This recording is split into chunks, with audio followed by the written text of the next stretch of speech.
નમસ્કાર, આપ જોઈ રહ્યા છો ગુજરાત ફર્સ્ટ, સાથે હું છું અમિતા। લોકસભાની ચૂંટણીને લઈ ભાજપે ઝંઝાવાતી પ્રચાર શરૂ કર્યો છે। થોડી વારમાં આણંદ પહોંચશે વડાપ્રધાન નરેન્દ્ર મોદી અને આણંદમાં વિજય વિશ્વાસ સભાને કરશે સંબોધન। વિદ્યાનગરના શાસ્ત્રી મેદાનમાં આ સભાનું આયોજન કરવામાં આવ્યું છે। ખેડા, આણંદ અને ખંભાતના ઉમેદવારોના સમર્થનમાં આ સભા કરવામાં આવશે અને ખેડા અને આણંદ જિલ્લાના ભાજપના કાર્યકર્તાઓ પણ હાજર રહેશે। હું છું મોદીનો પરિવારના બેનર સાથે મહિલાઓ તેમના સ્વાગત માટે તૈયાર ઊભી છે।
લોકસભાની ચૂંટણીને લઈ ભાજપનો ઝંઝાવાતી પ્રચાર ચાલી રહ્યો છે, ત્યારે પ્રધાનમંત્રી નરેન્દ્ર મોદીની સુરેન્દ્રનગરમાં પણ જંગી જાહેર સભા યોજાશે।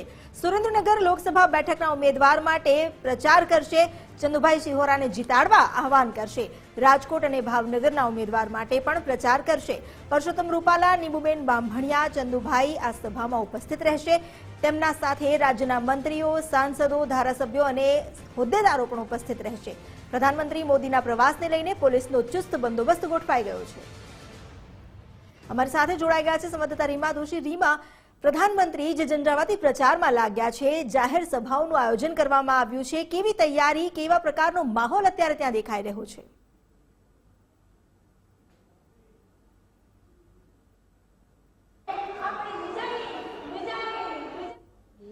આણંદની સભા છે તે પૂર્ણ કર્યા બાદ સીધા જ સુરેન્દ્રનગર ખાતે પહોંચવાના છે। સુરેન્દ્રનગરમાં જો વાત કરવામાં આવે તો પ્રધાનમંત્રીના આગમનને લઈને હવે ગણતરીની જ ઘડીઓ છે તે ગણાઈ રહી છે। ખાસ તો જો વાત કરવામાં આવે તો અંદાજે 40 થી 50 હજાર જેટલી જંગી સંખ્યામાં લોકો અહીંયા પહોંચે તે પ્રકારની તમામ વ્યવસ્થા કરવામાં આવી છે। સાથે જ બપોરનો સમય છે, ઉનાળાની ગરમીનો સમય છે, તે માટે લોકોને પણ કોઈ અગવડતા ન પડે તે તમામ પ્રકારની અહીંયા વ્યવસ્થાઓ છે તે કરવામાં આવી છે। ખાસ તો જો વાત કરીએ તો વડાપ્રધાન થોડીક જ વારમાં આણંદ પહોંચશે અને આણંદની સભા છે। જી આભાર। તો આણંદ પહોંચી ચૂક્યા છે પ્રધાનમંત્રી નરેન્દ્ર મોદી। વલ્લભ વિદ્યાનગરના શાસ્ત્રી મેદાનમાં આજે તેમની સભાનું આયોજન કરવામાં આવ્યું છે, જ્યાં તેઓ મંચ પર પહોંચ્યા અને મંચસ્થ તમામ મહાનુભાવોને હાથ જોડીને તેમના અભિવાદન કર્યા અને તેમના અભિવાદન ઝીલ્યા પણ। આજે તેઓ આણંદ અને ખેડાના જે લોકસભાના ભાજપના ઉમેદવારો છે તેમના માટે જનતા સામે મત માંગવા માટે અપીલ કરશે અને પ્રચાર કરશે। ભાજપની કાર્યસિદ્ધિઓ આ 10 વર્ષમાં કેન્દ્રમાં રહીને કેવું કાર્ય કર્યું એ તમામ સિદ્ધિઓનો હિસાબ રજૂ કરશે। મિશન ગુજરાત પર હવે વડાપ્રધાન નરેન્દ્ર મોદી જ્યારે નીકળ્યા છે 7 તારીખે મતદાન થાય તે પહેલા તેના 5 દિવસ પહેલા ગુજરાતમાં પણ હવે તેઓ પ્રચારની દોર હાથમાં લીધી છે। માનનીય મોદી સાહેબનું આપણે સ્વાગત કરીએ છીએ।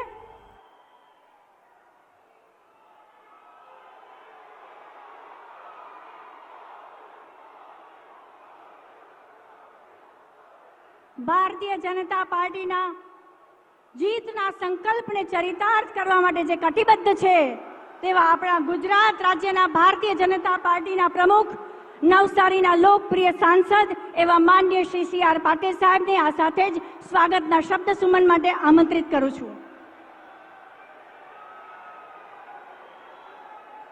ભારત માતા કી, બંને હાથ ઊંચા કરીને વંદે, જય શ્રી રામ। આ દેશના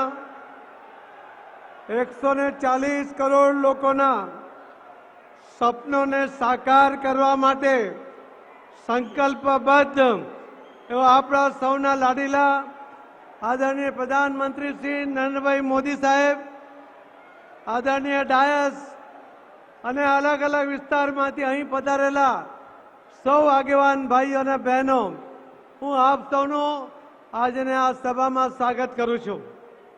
આદરણીય પ્રધાનમંત્રી શ્રી નરેન્દ્ર મોદી સાહેબે જે લોકોની અપેક્ષાઓ પૂર્ણ કરવા માટે જે વિશેષ રીતે કામ કર્યા, પણ એમની સાથે સાથે મોદી સાહેબે આ દેશની સુરક્ષા પણ પૂર્ણ કરવા માટે, આ દેશના તમામ લોકોને સુરક્ષિત કરવા માટે જે પગલાં લીધા છે એ કદાચ આ દિન સુધી કોઈ સરકારે લીધા નથી। આપણા દેશને સુરક્ષિત કરવા માટે જરૂરી યુદ્ધના વિમાનો હોય, હેલિકોપ્ટર હોય, ટેન્ક હોય, આ તમામ વસ્તુઓ એ આપણા દેશમાં બને એના માટે મોદી સાહેબનો આગ્રહ હતો અને એના કારણે આપણા દેશના યુવાનોને રોજગારી તો મળે જ, પણ યુદ્ધના સમયે બીજા દેશો ઉપર આપણે આધાર રાખીએ અને ત્યારે જો આપણને પૂરતા શસ્ત્રો કે દારૂગોળો ના મળે તો આપણો દેશ મુશ્કેલીમાં આવે। એના માટે મોદી સાહેબે આપણા દેશમાં આ શસ્ત્રોનું ઉત્પાદન કર્યું છે। મોદી સાહેબે દરેક ક્ષેત્રની અંદર જે રીતે કામ કરે છે આપ સૌને વિદિત છે, પણ ડબલ એન્જિનની સરકાર જે વારંવાર આપણે વાત કરતા હોઈએ છીએ ત્યારે આપણા વિસ્તારની અંદર 20 વર્ષથી જે સિવિલ હોસ્પિટલનો પ્રશ્ન હતો એ આપણા આદરણીય મુખ્યમંત્રી શ્રી ભૂપેન્દ્રભાઈ પટેલ એમની સરકારમાં એ પૂર્ણ થયો છે।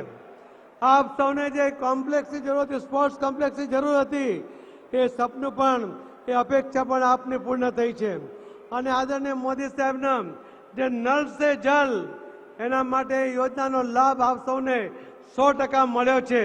એવા આપણા આદરણીય પ્રધાનમંત્રી શ્રી મોદી સાહેબને આપણે આજે સાંભળીએ। એ જ વાત સાથે આપ સૌને ફરીથી આપના સ્વાગત સાથે મારી વાતને વિરામ આપું છું। જય જય ગરી ગુજરાત, ભારત માતા કી જય।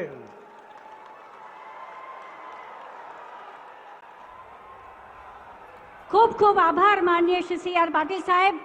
અખંડ ભારતના શિલ્પી સરદાર સાહેબની આ ગૌરવાન્વિત ભૂમિ પર વિકસિત ભારતના સ્વપ્નદ્રષ્ટા અને વિકાસ પુરુષ માનનીય વડાપ્રધાન શ્રી નરેન્દ્રભાઈ મોદી વંદન અભિનંદન સાથે ઉદ્બોધન માટે આમંત્રિત કરું છું માનનીય વડાપ્રધાન શ્રી નરેન્દ્રભાઈ મોદી.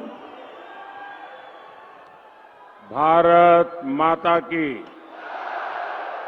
भारत माता की, भारत माता की. આજે નાના નાના ટાબરિયાઓને ફોટા લઈને ઉભા કર્યા જ બધાને બેસાડો. છોકરાઓને હેરાન ના કરો ભાઈ, બાળકોને હેરાન ના કરો, એમને શાંતિથી બધું સાંભળવા દો, જોવા દો. भारत माता की, भारत माता की. હું ગુજરાતમાં ઘણા વર્ષો સુધી અહીંયા મુખ્યમંત્રી તરીકે આપની સેવા કરતો રહ્યો. એ પહેલા પણ પાર્ટીના સંગઠન કામ માટે ગુજરાતમાં અનેક વર્ષો સુધી કામ કરતો રહ્યો. મેં ગુજરાતમાં ચૂંટણીઓ લડાવી પણ ખરી અને ચૂંટણીઓ લડી પણ ખરી.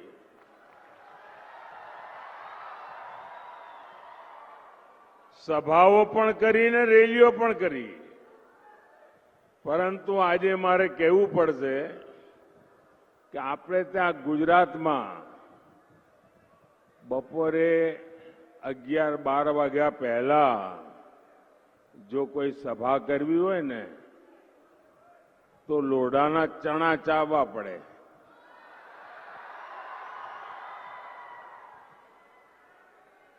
બધા એમ કે હાજે જરા ઠંડક થાય ત્યારે રાખજો ને. મારા માટે આજે અચરજ છે. આણંદનું આ વિરાટ કેસરિયા સાગર, મને લાગે છે આણંદે આજે બધા જ રેકોર્ડ તોડ્યા છે. અને આ ચૂંટણીમાં પણ આણંદ અને ખેડા બધા રેકોર્ડ તોડશે.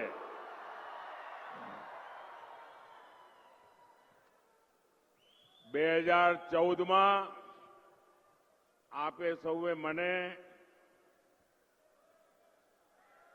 દેશની સેવા કરવા માટે મોકલ્યો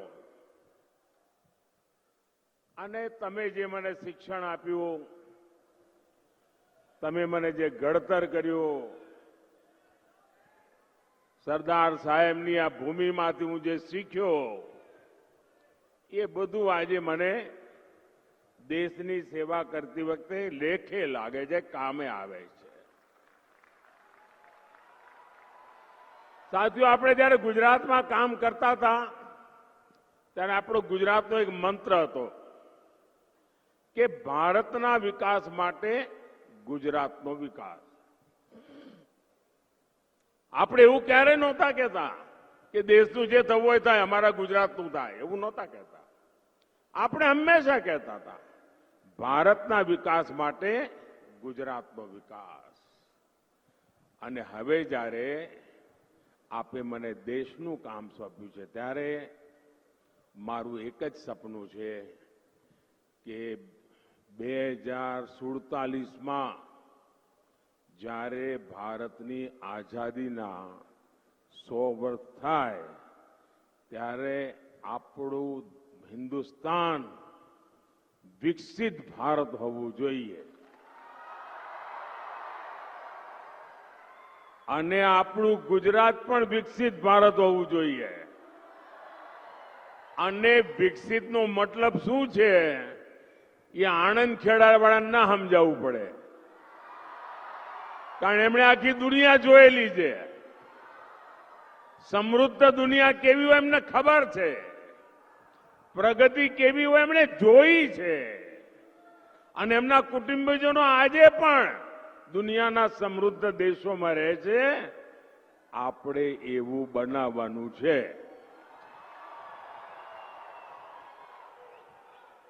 અને એના માટે મારી પળે પળ આપના માટે, મારી પળે પળ દેશના માટે, એટલે મેં દેશને ગેરંટી આપી છે 24/7 ફોર 2047.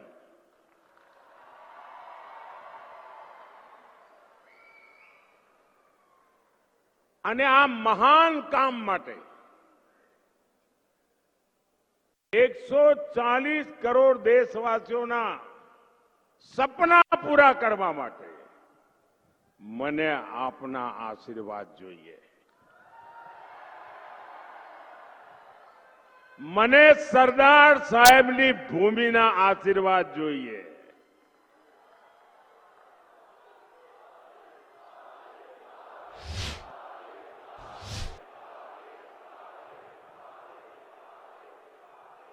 આખા દેશમાંથી આશીર્વાદ મળે, પણ જ્યારે સરદાર સાહેબની ભૂમિના આશીર્વાદ મળે ને તો એને 4 ચાંદ લાગી જાય. અને એટલા માટે હું આજે ગુજરાતની ધરતી પાસે આશીર્વાદ માંગવા માટે આવ્યો છું. અહીંયા મારી ઓળખાણમાં કહેવામાં આવ્યું કે હવે પીએમ સાહેબ બોલશે. આમ અતડું લાગે. આમ આપણા કાનમાં શબ્દો જ ના ઘૂસે. આમ આપણે કહીએ પીએમ સાહેબ એટલે એમ જોવું પડે કોણ, અને એમ કહી નરેન્દ્રભાઈ.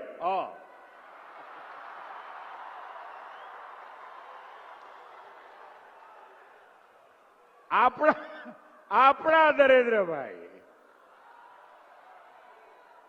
એની જે મજા છે ને ભાઈ, એ પીએમ સાહેબ માં ડો હોય. અને જ્યારે ઘેર આવીએ અને ઘરના સ્વજનો, નરેન્દ્રભાઈ કેમ છો, એટલે મને તો કોઈ પણ ગુજરાતનો ભાઈ મળે એટલે સીધું નરેન્દ્રભાઈ હેલો સમજી જાઉં. દુનિયાના કોઈ પણ દેશમાં જાઉં એટલે એકાદ તો ભળે જ. પણ ભાઈઓ બહેનો, તમારો આ પ્રેમ, તમારા આશીર્વાદ એ ખરેખર મારા જીવનની મોટી મૂડી છે. भाइयों और बहनों, देश ने 60 साल तक कांग्रेस का राज देखा है. देश ने 10 साल भाजपा का सेवा काल भी देखा है. वो शासन काल था, ये सेवा काल है. कांग्रेस के 60 साल के शासन में करीब 60% ग्रामीण आबादी के पास टॉयलेट नहीं था, शौचालय नहीं था. ये 60 साल के बाद 10 साल में भाजपा सरकार ने इस देश में 100% टॉयलेट बना दिए.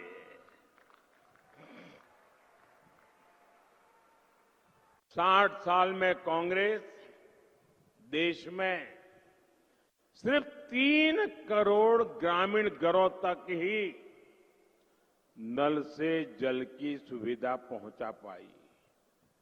यानी कि 20% भी नहीं,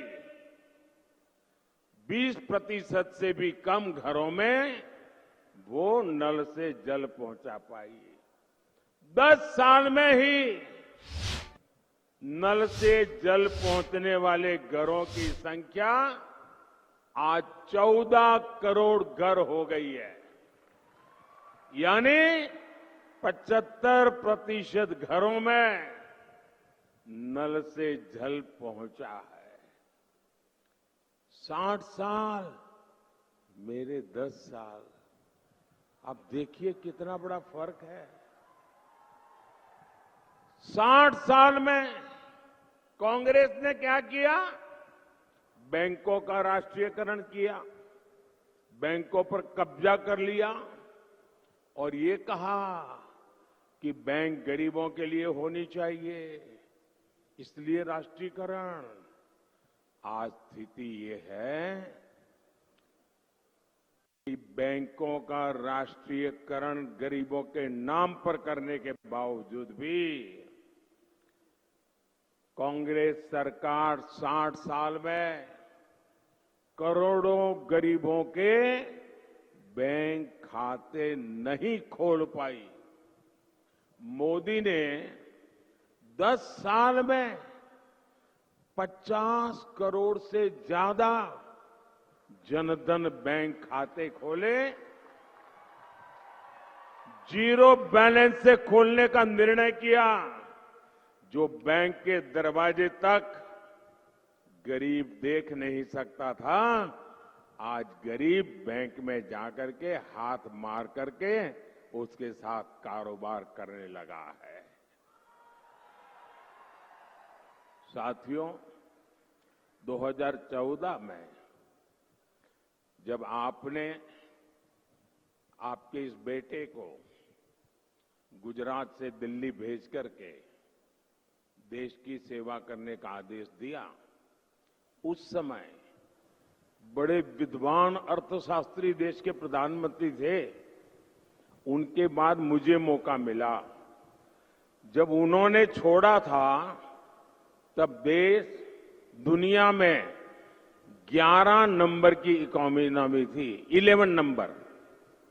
हमारा नंबर 11 पर था। 10 साल में गुजराती ने, एक चाय वाले ने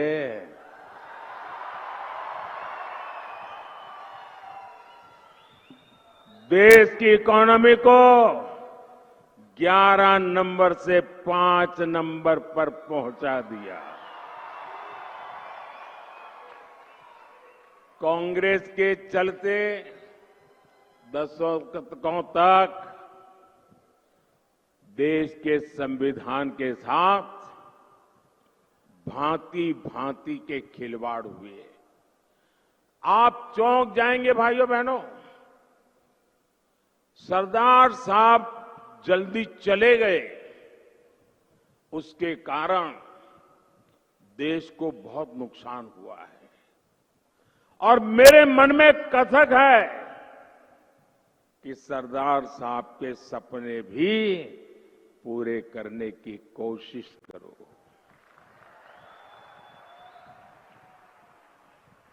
आपको पता है भाई, ये कांग्रेस के शाहजादे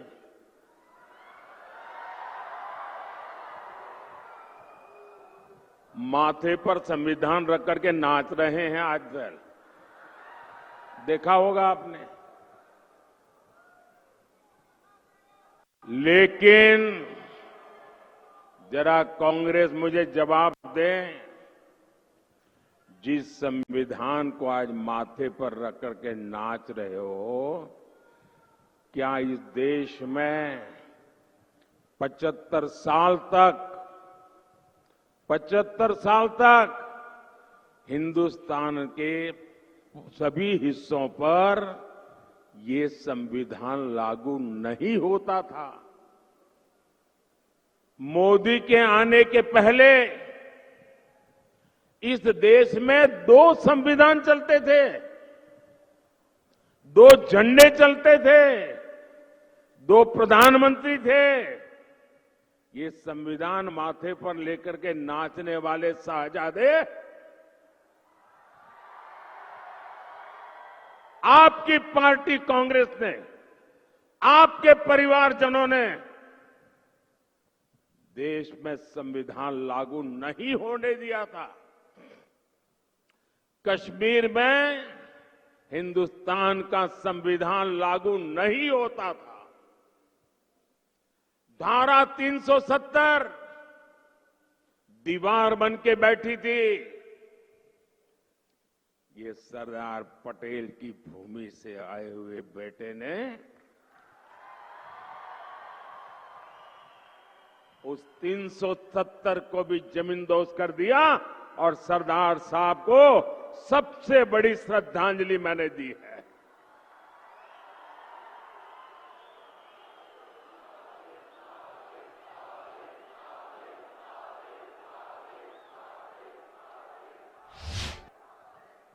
मैंने सिर्फ स्टैच्यू ऑफ यूनिटी दुनिया का सबसे बड़ा स्टैच्यू बनाकर सरदार साहब को अंजलि दी है, इतना ही नहीं, मैंने कश्मीर में तिरंगा झंडा फहराकर, कश्मीर में संविधान लागू कर, कश्मीर में 370 हटाकर सरदार साहब के सपने को पूरा किया है। साथियों, जितने साल हमारे देश में कांग्रेस सरकार रही, एक बड़ा हौवा था आए दिन, जब भी हो पाकिस्तान, जब भी हो पाकिस्तान, जब भी हो पाकिस्तान। देखिए, ये पाकिस्तान के आतंक का टायर पंक्चर हो गया है।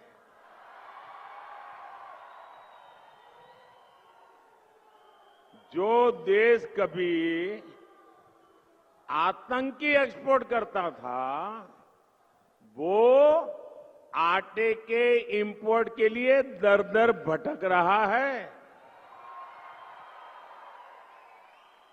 जिसके हाथ में कभी बम गोला था, उसके हाथ में आज भीख का कटोरा है।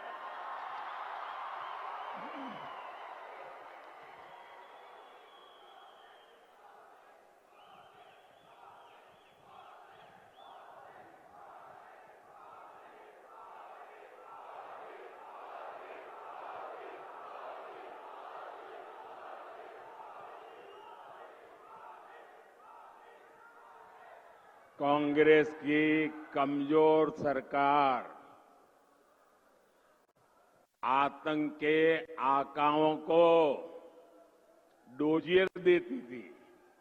डोजियर का मतलब है फाइल पे सारी जानकारियां इकट्ठी कर करके वो देते थे कि तुम्हारे लोग आए थे, ये उनकी फोटो है, यहां बम फोड़ के चले गए। तुम्हारे लोग आए थे, इतने लोगों को मार करके चले गए। तुम्हारे वो लोग आए थे, डोजियर देते थे, डोजियर। और फिर देश को बताते थे, हमने पाकिस्तान को डोजियर दे दिया है। डोजियर।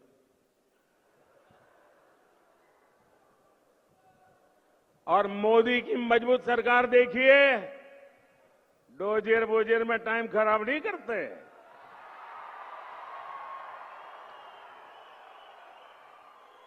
आतंकियों को घर में घुसकर मारते हैं।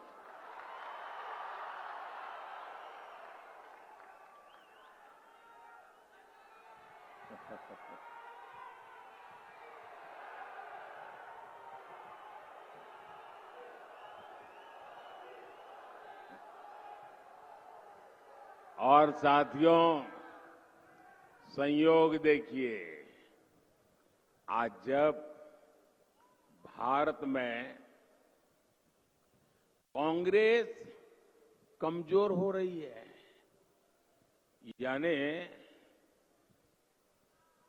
सूक्ष्मदर्शक यंत्र लेकर के भी कांग्रेस को ढूंढना मुश्किल हो रहा है।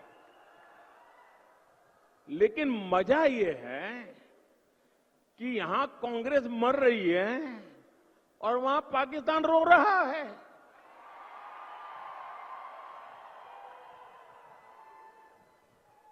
आपको पता चला होगा, कांग्रेस के लिए अब पाकिस्तानी नेता दुआ कर रहे हैं शहजादे को प्रधानमंत्री बनाने के लिए। पाकिस्तान उतावला है, आपने कल देखा होगा। और हम तो जानते ही है, कांग्रेस तो पाकिस्तान की मुरीदी है। पाकिस्तान और कांग्रेस की ये पार्टनरशिप अब पूरी तरह एक्सपोज हो गई है। भाइयों और बहनों, देश के दुश्मनों को आज भारत में मजबूत सरकार नहीं चाहिए, उनको कमजोर सरकार चाहिए। और ऐसी कमजोर सरकार जो मुंबई में 26/11 को आतंकी के हमले के समय थी ना, वैसी कमजोर डोजियर भेजने वाली है। देश के दुश्मनों को वैसी ही करप्ट सरकार चाहिए जो 2014 से पहले थी। देश के दुश्मनों को वैसी ही अस्थिर सरकार चाहिए जो 2014 से पहले देश में थी। मोदी की मजबूत सरकार न झुकती है और न ही रुकती है। और तभी आज दुनिया कह रही है, दुनिया के विकास को भारत ही गति दे सकता है। भारत पूरी दुनिया के लिए ब्राइट स्पॉट है। दुनिया में झगड़े होते हैं तो भारत को विश्व बंधु के तौर पर झगड़ा सुलझाने वाले देश के तौर पर देखा जाता है। कहीं युद्ध होता है, अभी आपने देखा होगा रशिया और यूक्रेन के बीच लड़ाई चल रही थी। दुनिया के अनेक देशों के लोग वहां फंसे हुए थे, वो वहां से बाहर निकलना चाहते थे और वहां एक ही पासपोर्ट चलता था। दुनिया के किसी भी देश के नागरिक को वो बम गोले के बीच से निकलना हो यूक्रेन में से, तो एक ही पासपोर्ट चलता था और वो पासपोर्ट था मेरे देश का तिरंगा झंडा। पाकिस्तान के लोग भी तिरंगा झंडा दिखाते थे तो वहां की सेना जाने देती थी। आपने यूक्रेन में देखा है, युद्ध के समय जो बच्चे थे वहां, सबने महसूस किया कि भारत के तिरंगे की ताकत क्या बड़ी है। भारत, आप में से तो आए दिन लोग विदेश जाते हैं, आपने देखा होगा आज हिंदुस्तान के पासपोर्ट की ताकत क्या है। हाँ। ये होती है देश की साख।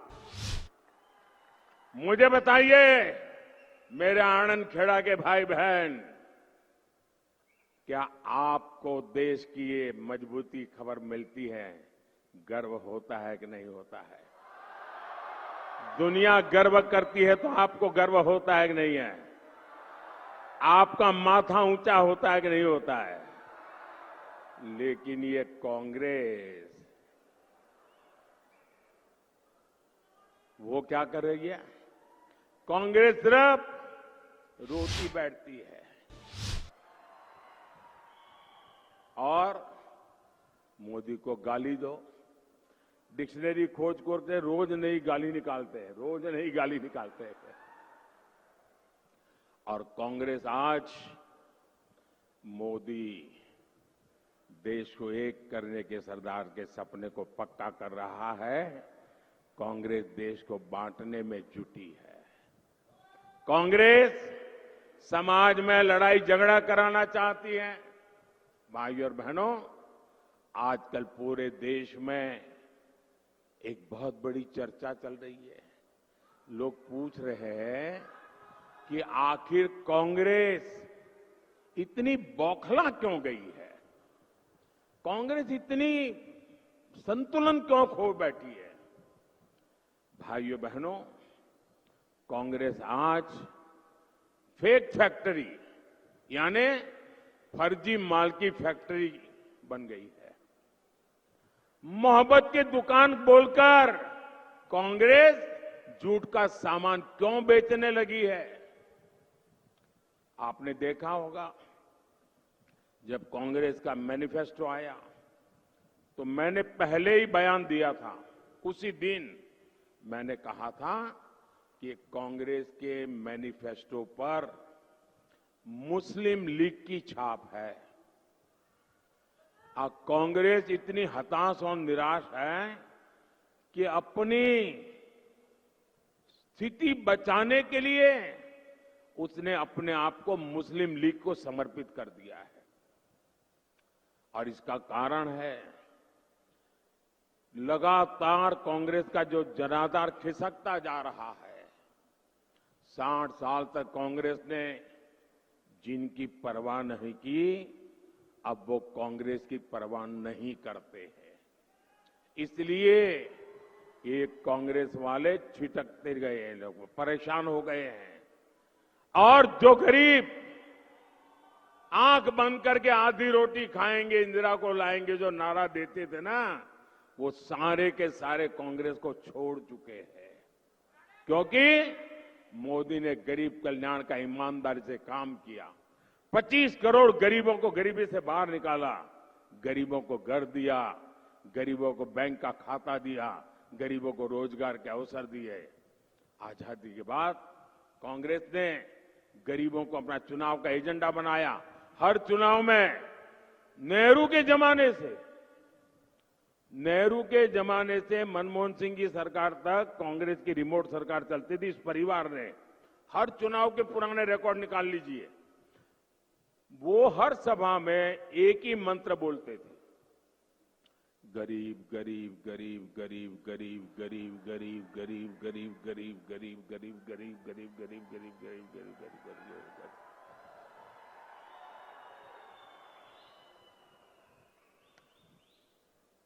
यही उनका खेल चलता था। लेकिन जब से मोदी गरीबों को पूजने लगा, मोदी के गरीबों के पैर धो करके उस जल को अपनी आंखों पर चढ़ाने लगा, मोदी जब गरीबों के आंसू पोंछने लगा, मोदी जब गरीबों के सपनों को संकल्प में बदलने लगा, मोदी जब गरीबों के नौजवानों के लिए अवसर देने लगा, तो गरीबों ने कांग्रेस के चरित्र को जान लिया, कांग्रेस को छोड़ दिया। अब कांग्रेस निराश्रित हो गई है।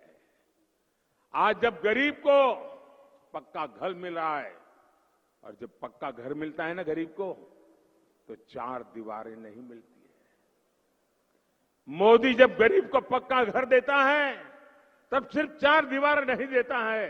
मोदी जब गरीब को पक्का घर देता है, तब एक नया जीवन देता है। जब मोदी गरीब को घर देता है, तब नए सपने बुनता है। जब मोदी गरीब को घर देता है, तब उसे हकीकत बना करके देता है। जब मोदी को गरीब को घर देता है, तब उसके अरमान जगा देता है। जब मोदी गरीब को घर देता है, तब उसके सपनों को नया आशियाना देता है। जब मोदी गरीब को घर देता है, तब उसके सपनों को नई उड़ान देता है, उनके अवसरों के लिए नई ऊंचाई देता है। और तब जाकर के पीढ़ियों के बाद एक गरीब अपना ठिकाना प्राप्त कर पाया है, उसको एक एड्रेस मिला है दोस्तों। और उस एड्रेस पर गरीब ने उस एड्रेस पर मोदी का नाम लिख दिया है दोस्तों।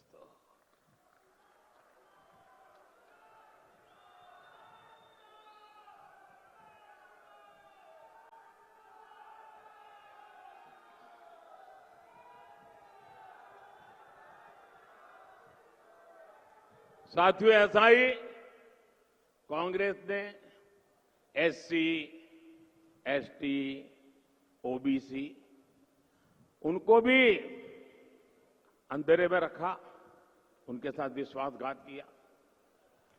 कांग्रेस ने कभी एससी एसटी की परवाह नहीं की।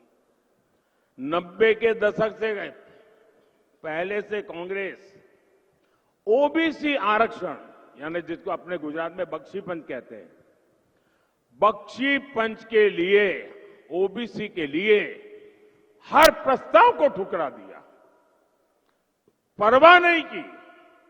बोले ये तो ऐसे ही है, ऐसे ही जीने के लिए पैदा हुई है।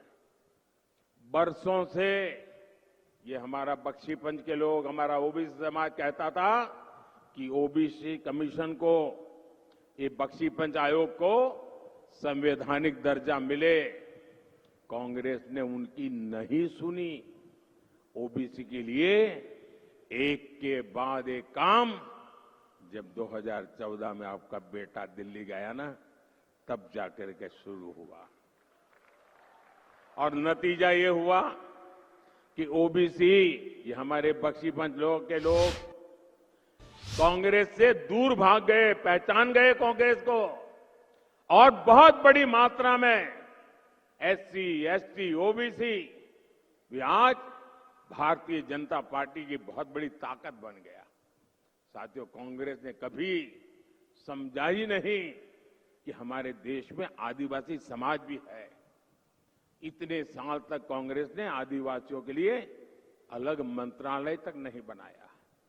बीजेपी सरकार ने आदिवासियों के लिए अलग मंत्रालय, अलग बजट बनाया।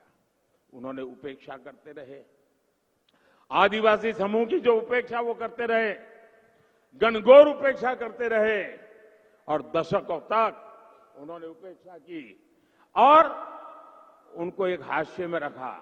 उन्होंने भी कांग्रेस को किनारा कर लिया। आज देश में आदिवासी बाहुल्य क्षेत्रों से भी कांग्रेस या तो गायब हो चुकी है, या तो तीसरे नंबर पे कहीं इंतजार करती खड़ी है। कांग्रेस इन लोगों ने कांग्रेस के छुटकारा ले लिया।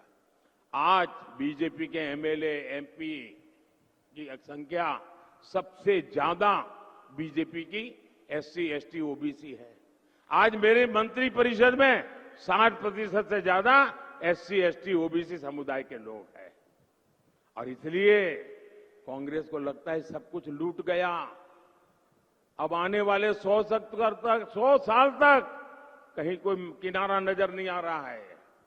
और इसलिए आज कांग्रेस गरीब को नफरत करने लगी है। आज एससी, एसटी, ओबीसी इनको नफरत करने लगते हैं, और ये बात कांग्रेस को बर्दाश्त नहीं हो रही है। भाइयों बहनों, कांग्रेस एससी, एसटी, ओबीसी को बहुत नाराज है। उनकी वोट बैंक चली गई है, और इसलिए हम नई साजिश रच रहे हैं, और नई साजिश रची है। साथियों,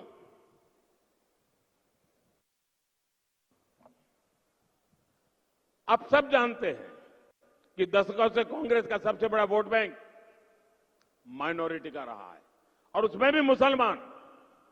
इस वोट बैंक को उन्होंने बहुत पाला पोसा है, बहुत खातिरदारी की है। बीते दशकों में क्षेत्रीय दलों ने कांग्रेस के इस वोट बैंक में भी सेंधमारी कर दी। जो प्रादेशिक पक्ष है ना, उन्होंने उसमें से क्योंकि कांग्रेस 10 बोलती थी, वो 20 बोलते थे। कांग्रेस 25 बोलती थी, 50। उनको पता चल गया है कि कांग्रेस को मारने का यही तरीका है। तो जो प्रादेशिक पक्ष पैदा हुए, उसमें से बहुत सारे उन्होंने कांग्रेस को, जो मोनोपोली थी माइनॉरिटी की, उस पर भी डाका डाल दिया। इसलिए अब कांग्रेस नई नीति, रणनीति बना रही है। जब कांग्रेस सत्ता या विपक्ष में, वहां माइनॉरिटी के वोट बैंक को साथ रखने के लिए तुष्टीकरण में और तेजी से आगे बढ़ रही है। कांग्रेस ने अल्पसंख्यकों को अपने साथ रखने के लिए ओबीसी और दलितों के आरक्षण का कोटा मुसलमानों को देना तय किया है। इसके लिए कांग्रेस पार्टी संविधान बदलना चाहती है। कांग्रेस चाहती है कि एससी, एसटी, ओबीसी के उनके हक का जो आरक्षण है, वो अपने खास वोट बैंक को दे सके। कांग्रेस की इस साजिश के बारे में पहले ना कांग्रेस के दरबारी कुछ कहते थे और ना ही उनके लोग। 24 के चुनाव में मोदी ने कांग्रेस की ये सारी साजिश देश के सामने रख दी है। इसलिए कांग्रेस और उसके दरबारी मोदी से इतना गुस्से में है।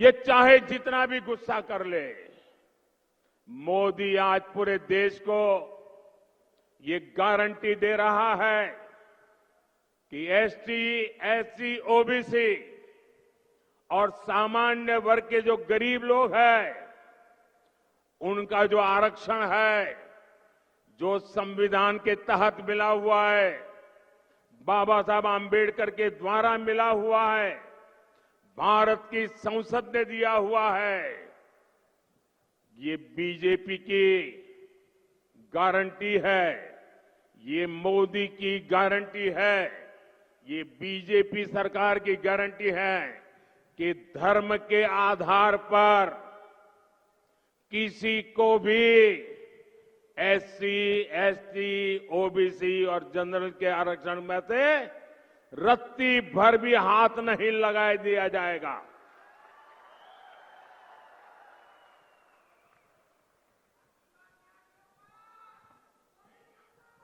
मैं जरा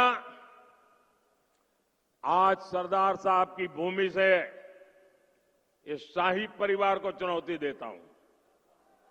सरदार साहब ने जिंदगी दी थी, अब मैं उनका स्मरण करके दे रहा हूं।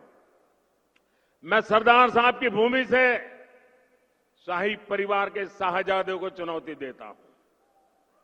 मैं सरदार साहब की भूमि से पूरी कांग्रेस को और उनके चट्टे बट्टों को चुनौती देता हूं। मैं उनकी पूरी इकोसिस्टम को चुनौती देता हूं। और मेरी 3 चुनौतियां हैं और मैं मीडिया को भी चुनौती देता हूं। जिन शब्दों में मैं कह रहा हूं, उस शब्दों में छाप करके दिखाइए।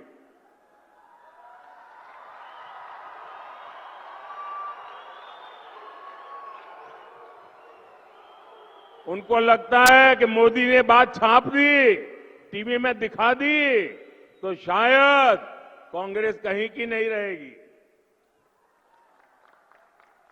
मेरी 3 चुनौतियां हैं कांग्रेस और कांग्रेस के पूरे इकोसिस्टम को। पहली चुनौती, कांग्रेस और उनके चट्टे बट्टे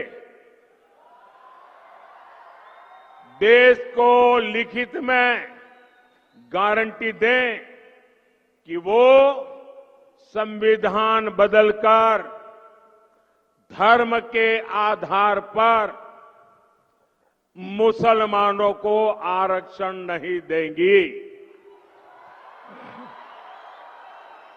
देश को बांटने का काम नहीं करेगी। मेरी दूसरी चुनौती है, कांग्रेस देश को लिखित में दे कि वो एसटी, एससी, ओबीसी को मिलने वाले आरक्षण में सेंधमारी नहीं करेगी, उनका अधिकार नहीं छीनेगी, डाका नहीं डालेगी। मेरी तीसरी चुनौती है, कांग्रेस देश को लिखित में गारंटी दे कि जिन जिन राज्यों में कांग्रेस की और उसके साथियों की सरकार है, वो कभी भी वोट बैंक की गंदी राजनीति नहीं करेंगे। वो बैकडोर से ओबीसी का कोटा काटकर मुसलमानों को आरक्षण नहीं देंगी। ये मेरी 3 चुनौतियां हैं। शाहजादे, हिम्मत हो तो आ जाओ। संविधान को माथे पर लेकर के नाचने से बात नहीं बनती है। संविधान के लिए जीना, संविधान के लिए मरना, ये सीखना है तो मोदी के पास आओ।